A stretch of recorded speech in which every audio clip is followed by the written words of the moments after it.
Hello students, welcome to RG Studio. My name is Rahul. I am a teacher. In this video, I am going to give information regarding sample paper for the preparation of entrance exams for Master of Public Health, that is MPH.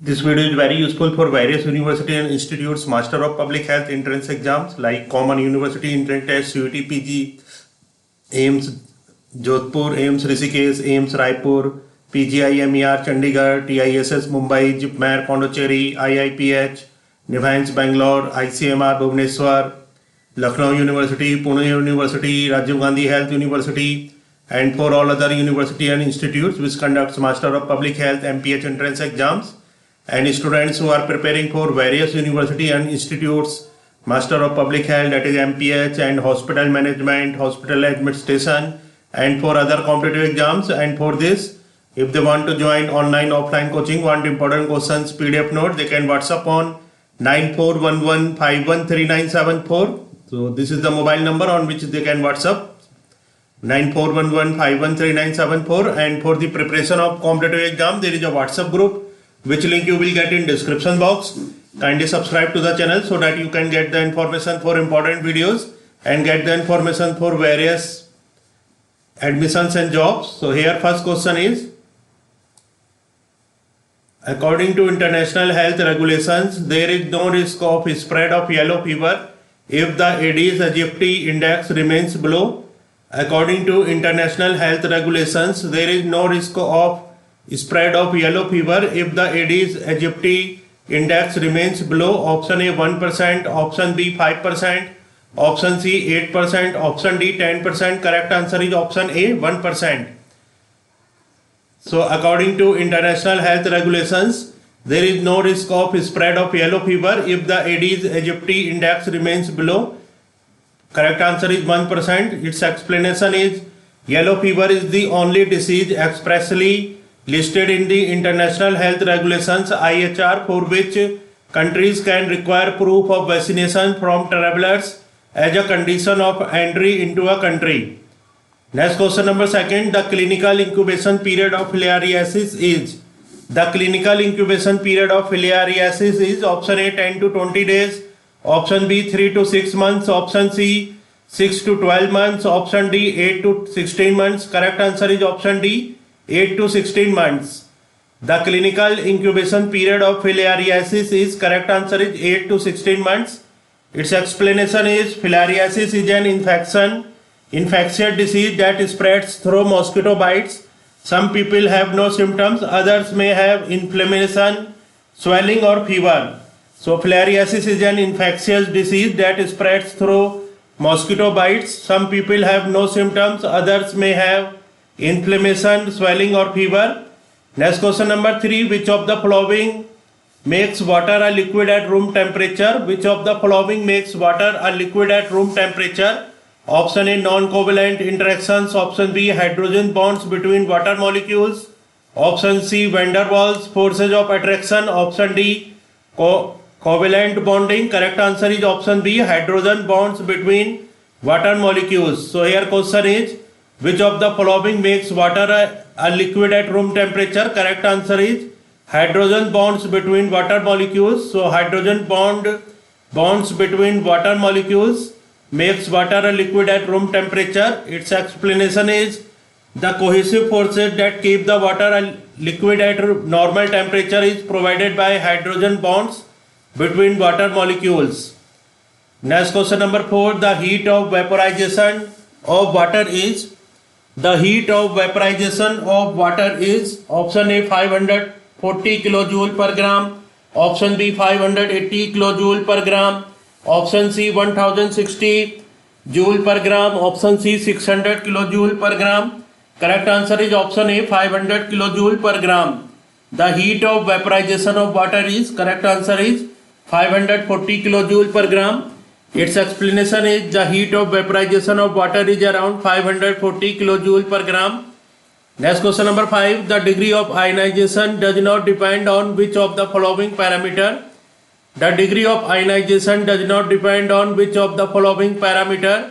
Option A nature of solvent, option B temperature, option C concentration, option D current. Correct answer is option D current. The degree of ionization does not depend on which of the following parameter. Correct answer is current.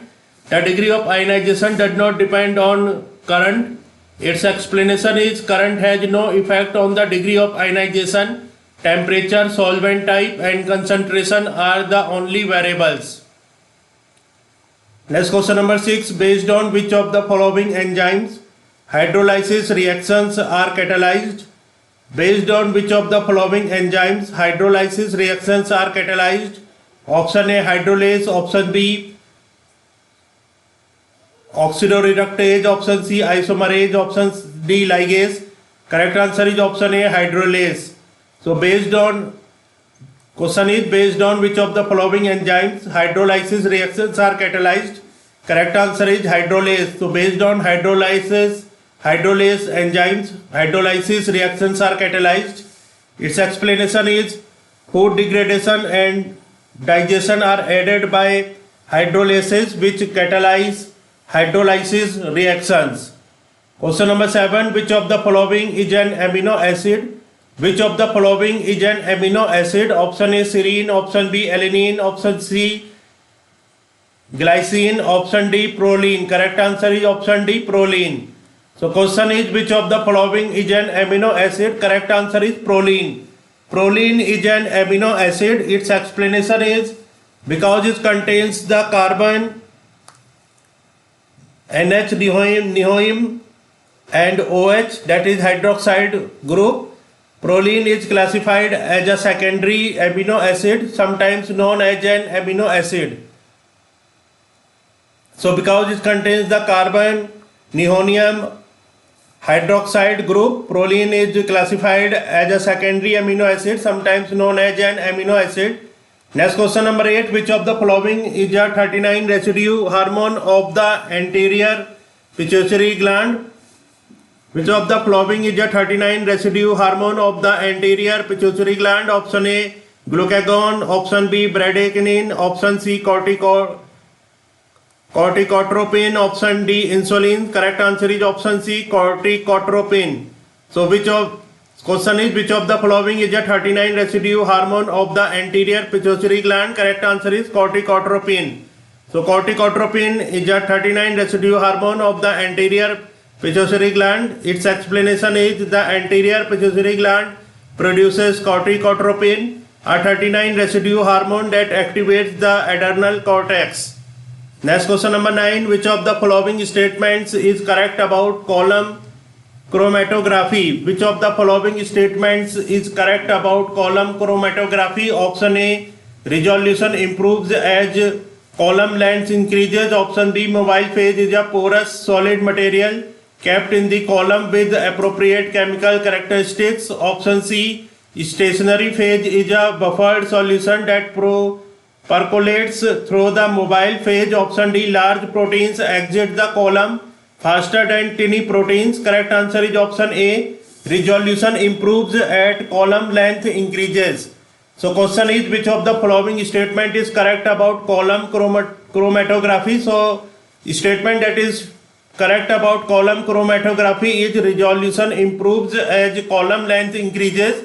Its explanation is as the length of the column grows longer, the entire protein band widens as it passes through it. Individual proteins eventually separate from one another, generating bands within the larger protein, and this separation grows as the column lengthens. Question number 10. Who deduced the double helical structure of DNA? Who deduced the double helical structure of DNA? Option A Watson and Francis Crick. Option B Frederick Sanger. Option C Anton van Leeuwenhoek. Option D Mendel. Correct answer is option A Watson and Francis Crick. So question is who deduced the double helical structure of DNA? So correct answer is Watson and Francis Crick. Watson and Francis Crick deduced the double helical structure of DNA. Its explanation is the double helical structure of DNA was discovered in 1953 by James D. Watson and Francis Crick, who postulated a structural basis for its accurate replication. Question number 11. The simplest and most effective technique of barrier nursing The simplest and most effective technique of barrier nursing: option A, use of PPE, option B, disinfection, option C, hand washing, option D, sterilization. Correct answer is option C, hand washing. The simplest and most effective technique of barrier nursing, correct answer is hand washing. Its explanation is the nursing technique by which a patient with an infectious disease is prevented from infecting other people is called barrier nursing. Hand hygiene is the simplest, most effective measure for infection control. Next question number 12. The earliest recorded pandemic, the Black Death, was speculated to be. The earliest recorded pandemic, the Black Death, was speculated to be option A, plague, option B, rabies, option C, leprosy, option D, none of the above. Correct answer is option A, plague. The earliest recorded pandemic, the Black Death, was speculated to be. Correct answer is plague. Its explanation is plague is a serious bacterial infection that is transmitted primarily by fleas. The organism that causes plague, Yersinia pestis, lives in small rodents found most commonly in rural and semi-rural areas of Africa, Asia and the United States. The organism is transmitted to humans who are bitten by flies that have fed on infected rodents or by humans handling infected. Next question number 13. Biomedical waste management and handling rules came into force in India on. Biomedical waste management and handling rules came into force in India on option A, 28 July 1998, option B, 28 June 1998, option C, 28 July 1999, option D, 28 June 1999. Correct answer is option A, 28 July 1998. So biomedical waste management and handling rules came into force in India on. Correct answer is 28 July 1998. Its explanation is, as per the act passed by the Ministry of Environment and Forests in 1986 and notified the biomedical waste management and handling rules in July 1998, it is the duty of every occupier. In the case of AIIMS, the director AIIMS, that is a person who has the control over the institution or its premises, to take all steps to ensure that waste generated is handled without any adverse effect to human health and environment. Question number 14. The sudden attack of shivering accompanied by rapid rise of body temperature is known as. Sudden attack of shivering accompanied by rapid rise of body temperature is known as option A, crisis, option B, rigor, option C, lysis, option D, heat exhaustion. Correct answer is option B, rigor. Sudden attack of shivering accompanied by rapid rise of body temperature is known as. Correct answer is rigor. Its explanation is, a rigor is an episode of shivering and feeling very cold whilst your body temperature rises above normal, followed by an episode of feeling very warm whilst your body temperature falls again. Next question number 15. Normal serum sodium level is.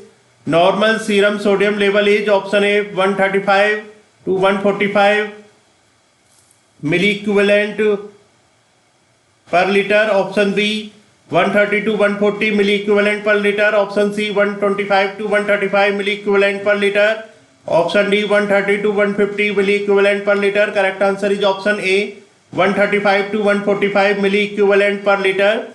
So normal serum sodium level is, correct answer is 135 to 145 milliequivalent per liter. Its explanation is, a normal level of sodium in your blood is between 135 and 145 milliequivalent per liter, which measures how much sodium is available to interact with other molecules in your blood. So normal serum sodium level is, correct answer is 135 to 145 milliequivalent per liter.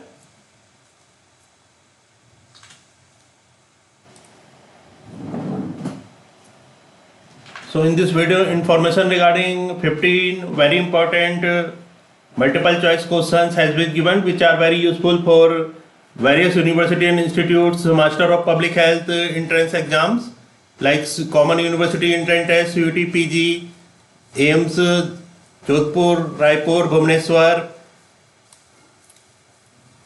Rishikesh, PGI, MER, Chandigarh, TISS, Mumbai, JIPMER, Pondicherry, IIPH, NIMHANS, Bangalore, ICMR, Bhubaneswar, Pune University, Lucknow University, Rajiv Gandhi Health University, and 4 all other university and institutes which conducts Master of Public Health entrance exams, and students who are preparing for various university institutes, Master of Public Health, Hospital Management, Hospital Administration, and for all other competitive exams. If they want to join online offline coaching, want important questions, PDF notes, they can WhatsApp on 9411513974.